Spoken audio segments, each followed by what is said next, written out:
There's mowing in the background, but oh, maybe we'll get a break. We'll see. Hello there, lovely folks at YouTube. Ren here. So today I wanted to talk about one of the plants I have in my garden that is probably one of the witchiest plants I have, and that is this little guy right here, Mugwort, or Artemisia vulgaris. This is a member of the Artemisia family. There's numerous plants in the Artemisia family. The whole family is named after Artemis, the goddess of the moon. Most common Artemisias besides Mugwort that you will see are wormwood, which is Artemisia absinthium, and tarragon, believe it or not, is Artemisia dranunculus. So the common name for this plant, mugwort, there's a couple of possible sources for that name. So just the word wort in general just means like a plant, an herb, a root, something that was used in medicine or culinary uses. That's the Old English word for it. The name mug, of course, two possibilities. One is that it is reference to the fact that this plant was actually used in beers. Before the Purity Act basically established that hops were the only acceptable adulterant to beer, mugwort was actually one of the very common herbs used in it. And it's very interesting because of mugwort's property tends to be more mood elevating and a little bit psychotropic, whereas hops tends to be very sedating and tends to dampen the libido. So there's this whole thing about how hops basically became the default adulterant to beer because of puritanical views on what was appropriate. So, but yes, mugwort was used in beer. The other possibility is that mug root may come from an Old English word meaning like fly or maggot, because this plant was used for its insect repelling properties. It was a frequent strewing herb that they would just lay on the ground along with the rushes and other plants, and they believed that it would help deter fleas and bugs and other insects from kind of inhabiting their floors, because they didn't have tile or carpet, they just had dirt floors, and they would put plants on top of it. So this plant is very commonly regarded as a weed, believe it or not. It grows very readily in zones 3 to 9. It is naturalized here into the United States. It's a very common roadside weed. Has a fairly distinctive appearance to it. So it has these very sort of finely cut, lacy sort of leaves to it that are green on the top side and then sort of a cottony whitish underneath. And that sort of cottony whitish appearance on the underside is very common to Artemisia genus plants. However, I want to warn you that if you're not familiar with this plant, don't just go picking something from the roadside that you think might be mugwort, because you could pick something that's poisonous on accident. So make sure you know your plants before you do any wild crafting or harvesting from the wild. A lot of Artemisias, also mugwort in particular, will sometimes have these sort of purple tinged stripes on the stem. On my plant, it tends to only do that when the stems are very mature. So some of these behind me will have a slight purple tinge to them, but most of them are fairly green. So there is a lot of variation within the plant itself, which is why you want to be careful to make sure that you have completely identified a plant. And I always recommend, if you can, to grow it yourself, because then you know it's the right plant. This is a plant that does prefer sun, but as you may notice, mine is in the shade. It will tolerate some shade, particularly in the warmer zones. I get pretty hot here in the summertime, so this plant actually does benefit from some shade during the midday from the red bud that I have right here. But it does generally grow in the sun. It gets tall. I don't know if you can see this behind me.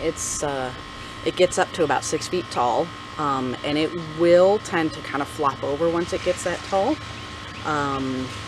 So you have to be prepared for that. I like to grow mine against the fence because then I can tie it up to the fence and prevent it from flopping over. So Best time to harvest this is just before it flowers. So this is actually getting close to flowering, and this is the time that I would be harvesting this plant, which is usually, in my zone at least, around midsummer. So this is one of the reasons why I always associate this plant with midsummer, is because that's the perfect harvest time for this plant. When I harvest it, I cut it down to about somewhere between 1/2 and 1/3 of its original height. And the plant does fine with that. What will then happen, just like my wormwood that's over here that I've already harvested, all those little side leaves that you see here, these little spots right here, will just send up whole new branches, and it becomes then a much bigger, bushier plant. So it actually benefits from occasional harvesting. So it does not have very pretty flowers. It just doesn't. The flowers are very nondescript. They're just kind of like a whitish yellow color, and then they just turn brown, and it's not a pretty plant. It's a very useful plant, but it's not a pretty plant. So it's good, like I have it here, where it's just kind of a background plant screening the fence, kind of nondescript. And that really is kind of the whole mood of the plant in general. It's very nondescript and very subtle, but it can really pack a punch if you know what you're looking for. So this is a plant that's very easily grown from seed. My plant I grew from seed. However, like rue, this is one of those plants that actually does require light to germinate, so you don't want to actually plant the seed into the soil. You just want to surface sow them and keep the soil moist, and they will grow that way. It will also, of course, seed itself as well. I'd occasionally have little baby mugwort plants that pop up around this area. And it does also spread through root runners. So let me check. Sorry, I thought my camera stopped there for a second. But yeah, this plant does also spread through root runners. So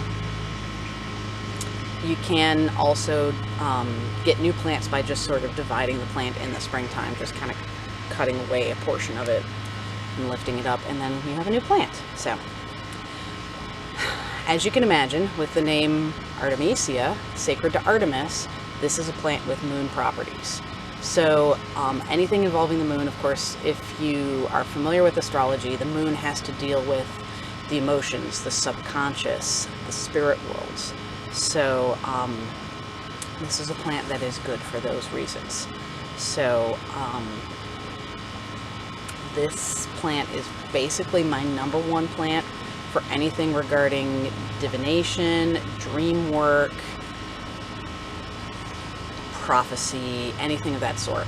So you can make an herbal infusion, mugwort tea, and you can drink that before you do any kind of divinatory work, whether it's scrying or using your tarot cards or throwing the runes or whatever you have. Make sure you're not allergic to this plant. It is a frequent allergen, so be careful with that. But you can use it in that way. You can actually make a really strong infusion of the plant, put it inside of a cauldron or some other vessel of some sort, and just scry into the tea itself. This plant is really good for adding to a dream pillow to help bring about those prophetic or meaningful dreams. And then also, this is a very protective plant as well, but it's protective against those otherworldly forces. So a lot of the old folklore has mugwort as being hung in the home in order to protect the home from evil spirits. It is considered a very protective plant for women and children, and particularly women during pregnancy and childbirth.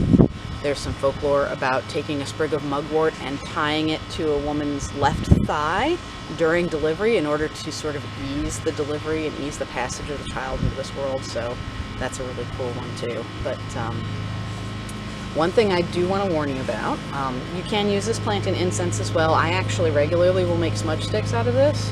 Just take several stems and just kind of tie the leaves down like this. But you have to be careful, because for those who are unfamiliar with it, or let's just say a little more straight-laced people, it does smell similar to marijuana when it's burned. So, so yeah, if people can make that mistake easily if they're not familiar with it, so use caution when you're burning it.